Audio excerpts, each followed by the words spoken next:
తాకట్లో ఉన్న మీ బంగారాన్ని విడిపించి ఆ రోజు ఆన్లైన్ రేటుకి కొంటాం. Sharma gold company.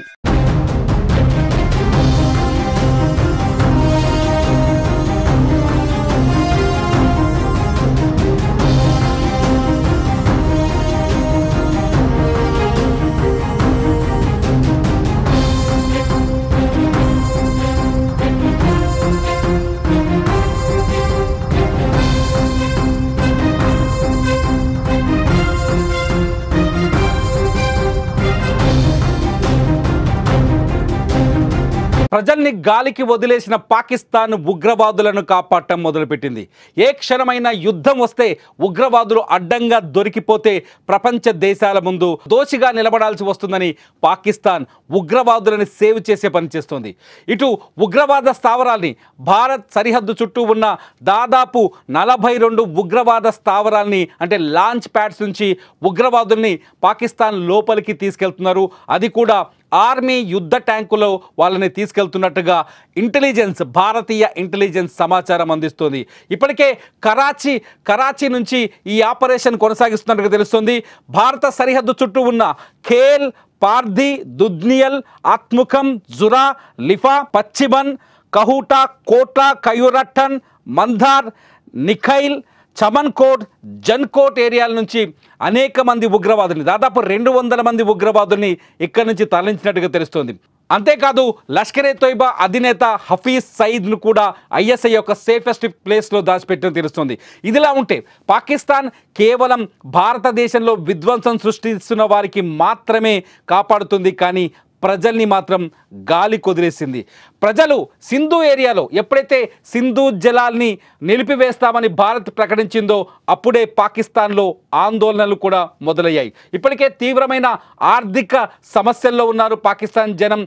పెరిగిపోయిన ధరలతో తీవ్రమైన ఇబ్బందుల్లో ఉన్నారు.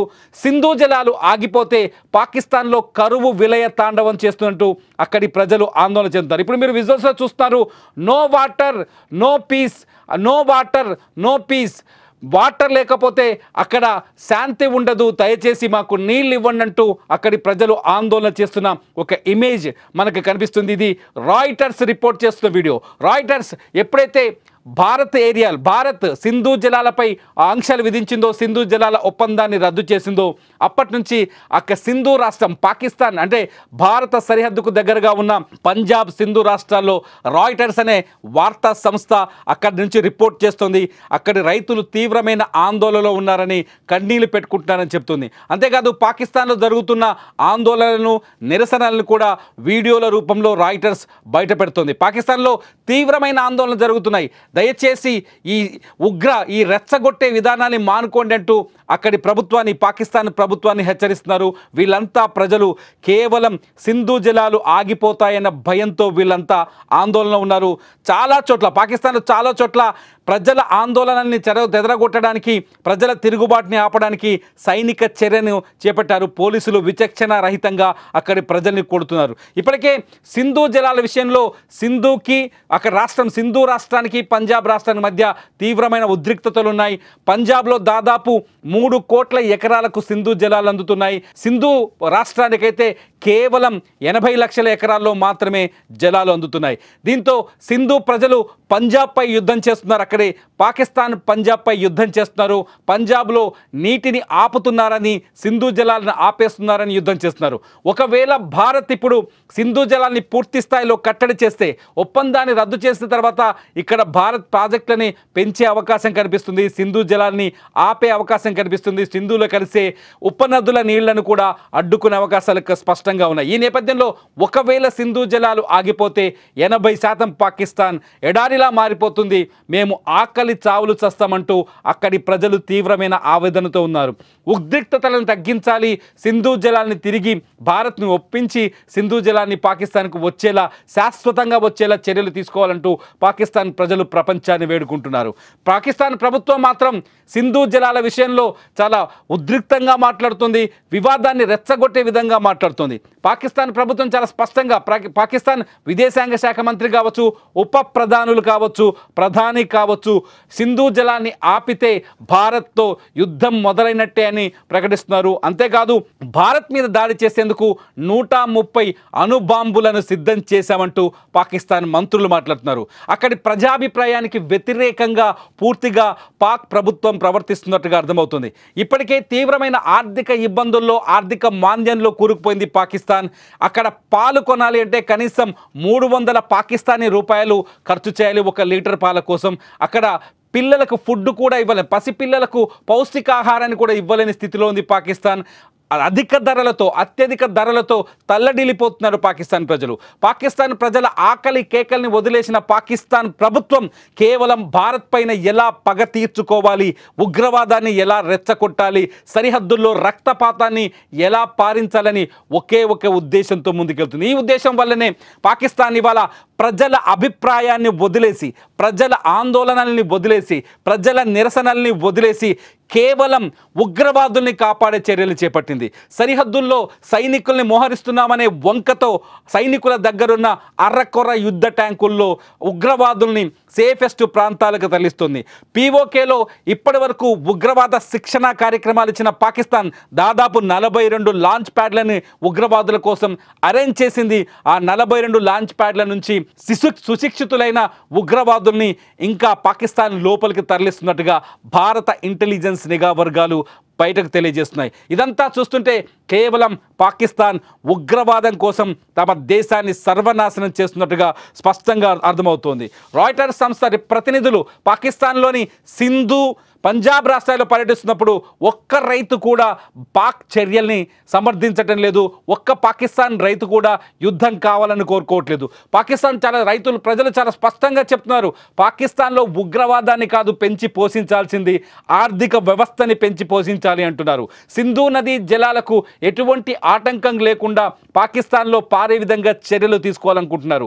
ఏదైతే ప్రపంచ బ్యాంకు భారత్ పాక్ మధ్య 1960లో ఈ ఒప్పందాన్ని కుదిర్చిందో ఆ ప్రపంచ బ్యాంకు పాకిస్తాన్కి బుద్ధి చెప్పి సింధు నదీ జలాలని యథావిధిగా కొనసాగే విధంగా చర్యలు తీసుకోవాలని వేడుకుంటున్నారు. చాలామంది పాకిస్తాన్లో ఉన్న ఆర్థికవేత్తలు కావచ్చు, పాకిస్తాన్లో ఉన్న లెక్చరర్స్ కావచ్చు, మేధావులతో కావచ్చు రాయిటర్స్ మాట్లాడుతున్నప్పుడు వాళ్ళు చాలా స్పష్టంగా చెప్తున్నారు, ఒకవేళ సింధు జలాలు ఆగిపోతే పాకిస్తాన్ మెడకి ఉరి బిగించినట్టే, ఒకవేళ సింధు జలాలు రాకపోతే పాకిస్తాన్ ఎడారి కావడం ఖాయమని చెప్తున్నారు. ఇప్పటికే వర్షాలు లేక పాకిస్తాన్లో అనేక ప్రాంతాల్లో ప్రజలు తీవ్రమైన ఇబ్బందులు ఉన్నారు.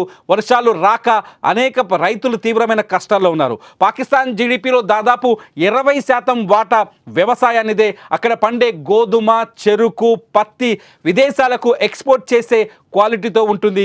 ఈ నేపథ్యంలో రైతులు మేము తీవ్రంగా దెబ్బతింటామనే ఆందోళనలో ఉన్నారు. ఒకవేళ పాకిస్తాన్కి సింధు జలాలు రాకపోతే నిజంగానే తాగునీటి కష్టాలు కూడా వస్తాయని చెప్తున్నారు. ఇప్పుడు స్క్రీన్లో చూసిన మొబైల్ లైట్లతో కొందరు ఎజిటేట్ చేస్తున్నారు, ఆందోళన చేస్తున్నారు, అక్కడ ప్రభుత్వ కార్యాలయాన్ని చుట్టుముట్టే ప్రయత్నం చేస్తున్నారు. వీళ్ళంతా ఎక్కువ మంది ఇక్కడ తాగునీటి కష్టాల కోసం, తాగునీళ్ళ కోసం ఇబ్బంది పడుతున్నారు. ఈ ఎజిటేషన్స్ అన్నీ పాకిస్తాన్లో నీళ్ల కోసమని అంతర్జాతీయ వార్తా సంస్థలు ధృవీకరిస్తున్నాయి. ఇదంతా చూస్తుంటే పాకిస్తాన్ కేవలం భారత్ పైన పగ తీర్చుకోవడానికి ప్రయత్నిస్తోంది తప్ప అక్కడి ప్రజల అవసరాలను తీర్చడానికి ఒక్క నిమిషం కూడా ఆలోచించట్లేదని అర్థమవుతుంది.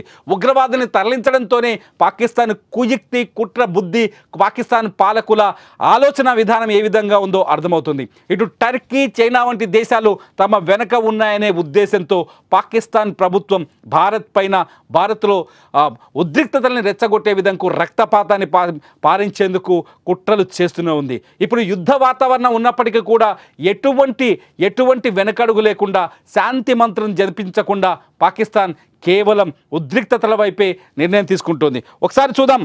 సింధు జలాలు ఆగిపోతే పాకిస్తాన్కి వచ్చే కష్టాల్లో మొట్టమొదటిది వ్యవసాయం ఆగిపోతుంది, రెండోది వచ్చేసి తాగునీటి అవసరాలు ఆగిపోతాయి.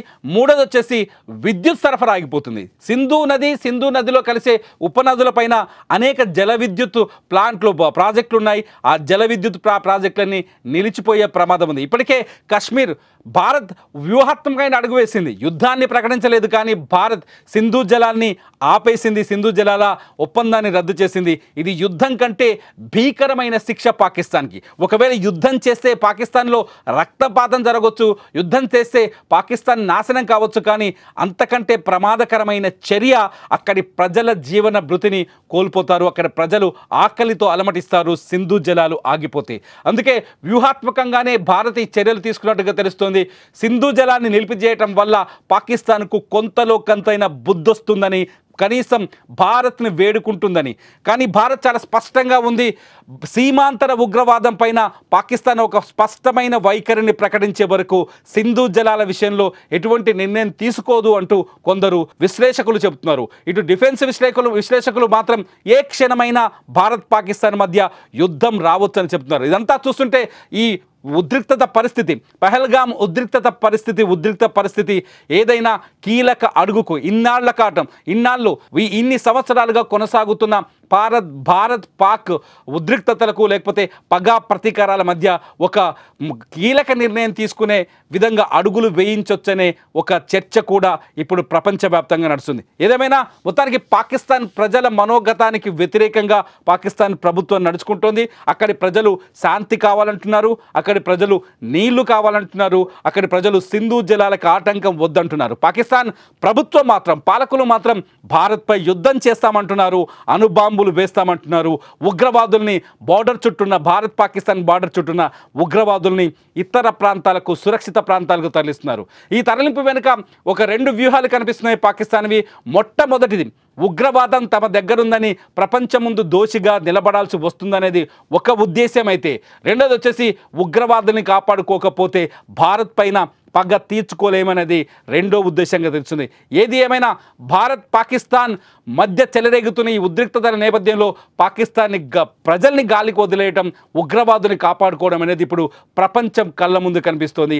అక్కడ అంతర్జాతీయ వార్తా సంస్థలు చేస్తున్న విశ్లేషణలో, చేస్తున్న రిపోర్టింగ్లో ఈ విషయాలు బట్టబయలవుతున్నాయి.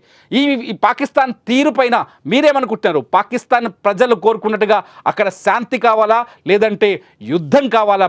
పాకిస్తాన్కి ఏం కావాలని మీరు కోరుకుంటున్నారు? భారత్ ఎటువంటి చర్యలు తీసుకుంటే బాగుంటుందని మీరు కోరుకుంటున్నారు?